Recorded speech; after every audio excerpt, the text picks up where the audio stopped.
প্লেয়াররা পান কোটি কোটি টাকা, কিন্তু আইপিএল এর লাস্ট সময়ে এসব চিয়ার লিডাররা কত টাকা পান? টানা 2 মাস তাদেরকে আইপিএল এ দেখা যায়। প্রতিটি 4 ছক্কা বা উইকেট পতনের সাথে সাথে আবেদনময়ী চিয়ার লিডাররা উদ্দাম নৃত্যের মাধ্যমে স্টেডিয়াম মাতিয়ে রেখেছিলেন। ইউরোপ থেকে এসব চিয়ার লিডারদের ভাড়া করে আনা হয়। কেমন খরচ করতে হয় তাদের পেছনে? চলুন জেনে নেই আইপিএল এর কোন দলের চিয়ার লিডাররা কত টাকা পান। চিয়ার লিডাররা অনেকের কাছে চিয়ার গার্ল নামেও পরিচিত। চিয়ার গার্লরা সাধারণত প্রতি ম্যাচ অনুসারে পারিশ্রমিক পান, তবে দল জিতলে বাড়তি বোনাস থাকে। 2024 সালের আইপিএল এ প্রায় 50 জন চিয়ার লিডার বিভিন্ন দলের হয়ে মাঠে সমর্থন জুগিয়েছেন। এবারও আছেন এক ঝাঁক চিয়ার গার্ল। চিয়ার গার্লদের পেছনে সবচেয়ে বেশি টাকা খরচ করে শাহরুখ খানের দল কলকাতা নাইট রাইডার্স। প্রতিটি চিয়ার গার্লকে ম্যাচ প্রতি কলকাতা নাইট রাইডার্স দেয় 30,000 টাকারও বেশি। এবার কলকাতা যেহেতু চ্যাম্পিয়ন হয়েছে, তাই তাদের বোনাসও বেশি আসবে। সবচেয়ে আকর্ষণীয় ও আবেদনময়ী চিয়ার গার্লদের দেখা যায় রোহিত শর্মার মুম্বাই ইন্ডিয়ান্স দলে। প্রতিটি চিয়ার গার্লকে প্রতি ম্যাচে 26,000 টাকা পারিশ্রমিক দেয় মুম্বাই ইন্ডিয়ান্স। বিরাট কোহলির দল রয়্যাল চ্যালেঞ্জার্স বেঙ্গালুরু খুব একটা পিছিয়ে নেই। তারাও মুম্বাই ইন্ডিয়ান্সের মতো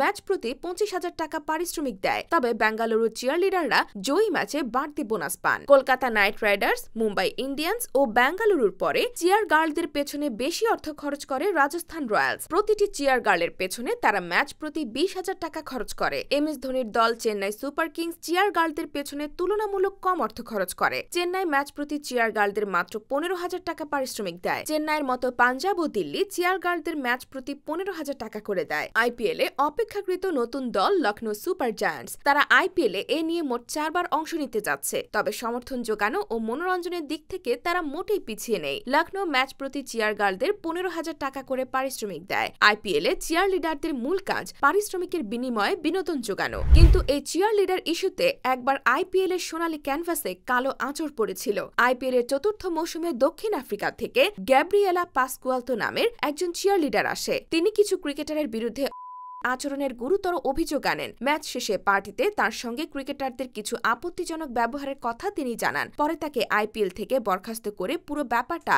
ধামাচাপা দেওয়া হয়েছিল, তবে ধামাচাপার চেষ্টা সফল হয়নি। বিতর্ক যেন বাতাসের বেগে ছড়িয়ে পড়েছিল। সেই থেকে আইপিএল এর চিয়ার লিডারদের নিরাপত্তা নিয়ে প্রশ্ন ওঠা শুরু হয়। এছাড়া চিয়ার লিডারদের বেতন কম দেওয়া ও তাদের বাজে প্রস্তাব দেওয়ার মতো অপ্রত্যাশিত ঘটনাও ঘটেছে, তবে এই ঘটনার পেছনে কে বা কার হাত আছে তা কখনো জানা যায়নি। এদিকে আধুনিক যুগে এসে চিয়ার গার্ল ভাড়া করে নাচানোর ব্যাপারটা অনেকে নেতিবাচক ভাবে দেখেন। ভারতে পারফর্ম করতে এলে অনেক চিয়ার লিডারদের লক্ষ্য থাকে বলিউড। চিয়ার লিডারদের অনেকে বলিউডে ঢুকে যেতে চান, তাই প্রচুর চিয়ার লিডার আইপিএল এর পর বলিউডে চেষ্টা করেন। অনেকে ব্যাকগ্রাউন্ড ডান্সার হিসেবে সুযোগও পেয়েছেন। তাদের দেখা দেখি অনেকে বলিউডে ঢোকার চেষ্টা করছেন। বিশ্বের সব লিগেই চিয়ার গার্লসরা থাকেন, তবে আইপিএল এ তারা যে পরিমাণ অর্থ পান অন্য লিগ থেকে তা পান না। তবে ইউরোপের বিভিন্ন দেশ যেমন রাশিয়া, ইউক্রেন, নরওয়ে, বেলজিয়াম থেকে আসা এসব চিয়ার লিডাররা শুধু টাকা আর বলিউডের জন্যই আসেন না, তারা এটিকে তাদের সংস্কৃতির একটি অংশ বলে মনে করেন। তাই তাদের সংস্কৃতি বিশ্বের প্রতিটি কোণায় ছড়িয়ে দিতেই নরেন্দ্র মোদীর দেশ ভারতে ছুটে আসেন। চিয়ার লিডাররা যে